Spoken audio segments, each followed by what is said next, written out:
আসসালামু আলাইকুম। আপনারা যারা এসএস স্পট ওয়ার্ল্ডে রেজিস্ট্রেশন করতে পারছেন না তাদের জন্য ভিডিওটা।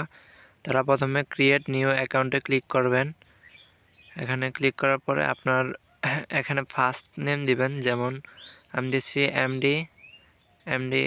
লাস্ট নাম হচ্ছে রাকিব। আপনার নামটা আপনি দিবেন। এখানে ফার্স্ট নেম এবং লাস্ট নেম দেওয়াই লাগবে, বাধ্যতামূলক। তারপর একটা ইমেল দিবেন, এটাও বাধ্যতামূলক। যে কোনো ইমেল দিবেন, মানে আপনার ফোনে যেই জিমেলটা আছে সেই জিমেলটাই দিবেন, অন্য জিমেল দিবেন না। তারপর জিমেল দেওয়ার পরে তারপর এখানে আপনার ফোন নাম্বারটা দিবেন, আপনার রিয়েল ফোন নাম্বারটা দিবেন। এখানে ফোন নাম্বারটা ফুল দেওয়ার পরে তারপর আপনার নিচে দিবেন পাসওয়ার্ড। এখানে আপনার এমন পাসওয়ার্ড দিবেন যেটা অন্য কেউ না জানে। সো পাসওয়ার্ডটা অনেক সুন্দর স্ট্রং দিবেন। সো আমি দিচ্ছি সিমরান123।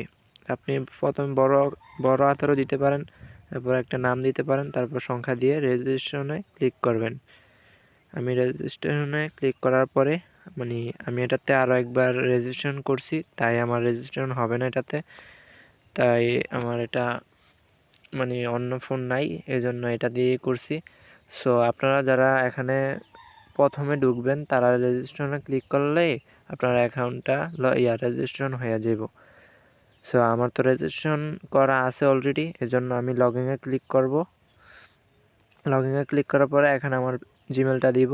জিমেলটা দেওয়ার পরে আর আপনারা সবসময় মনে রাখবেন জিমেলটা আর হচ্ছে পাসওয়ার্ডটা সবসময় আপনারা সেভ করে রাখবেন, না হয় মনে রাখবেন দুইটাতে একটা।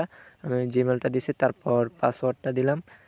পাসওয়ার্ড দিয়ে সাইন ইনে ক্লিক করলাম, তারপর এটা লগ ইন হয়ে গেল। সো এখানে নোটিশ দেওয়া হলো, নোটিশটা ক্রসে ক্লিক করে কেটে দিবেন। আর যারা দেখার ইচ্ছে দেখে নেবেন, পরে নেবেন, এটা আপনাদের জন্য ভালো হবে। তারপর এখানে গেম খেলতে পারবেন, সব কিছু করতে পারবেন, লুডো খেলতে পারবেন, ফ্রি ফায়ারের টুর্নামেন্ট সবগুলোই আছে। সো আপনারা আবার ধরেন পাসওয়ার্ড যদি ভুলে যান, পাসওয়ার্ডও চেঞ্জ করতে পারবেন। আর এখানে সব হচ্ছে ম্যাচ কীভাবে জয়েন করবেন এগুলো সব আছে ডিটেলস, আপনি অ্যাকাউন্টে গেলে দেখতে পারবেন সব কিছু। পাসওয়ার্ড চেঞ্জ করার দরকার লাগে তাহলে আপনারা এখানে প্রোফাইলে ক্লিক করার পরে মাই প্রোফাইল এখানে ক্লিক করবেন। ক্লিক করার পরে দেখবেন আগের পাসওয়ার্ডটা দিবেন, তারপর নিউ পাসওয়ার্ড দিয়ে চেঞ্জে ক্লিক করলে চেঞ্জ হয়ে যাবে পাসওয়ার্ডটা।